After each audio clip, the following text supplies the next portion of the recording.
Sir वालों के लिए जो इस वक्त की पोजीशन चल रही है, बेसिकली आप लोगों के पास एक पैगाम, अल्लाह की तरफ से पैगाम, कामों के बारे में पैगाम कि ये चीज़ें पड़ी हुई हैं कि आप उनको कर सकते हैं या अपने मामलात को आप हैंडल कर पाएंगे।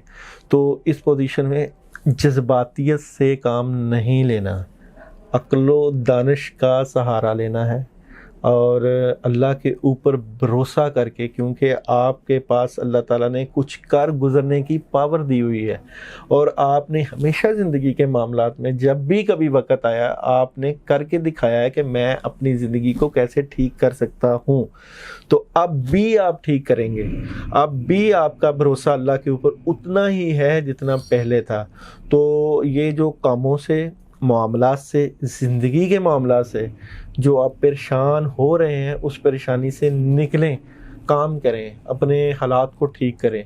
और जो आपके पास वर्किंग आई हुई है, किसी भी लिहाज से वर्किंग हो, आपकी जॉब से रिलेटेड हो, आपके बिज़नेस से रिलेटेड हो, आपकी एजुकेशन से रिलेटेड हो या आपकी मैरिज लाइफ से रिलेटेड हो, आपको निकलना ही पड़ेगा।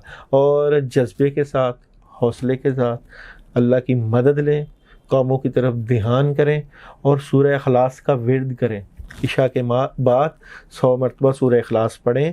आपको जो पैसे की तंगी का सामना करना पड़ रहा है, आपको अपने हालात को मज़ीद मुस्तहकम करने के लिए पैसे की ज़रूरत है, तो इस वक्त इस चीज़ को बेहतर करने के लिए सूरह इखलास का विर्द करें, अल्लाह के ऊपर भरोसा रखें।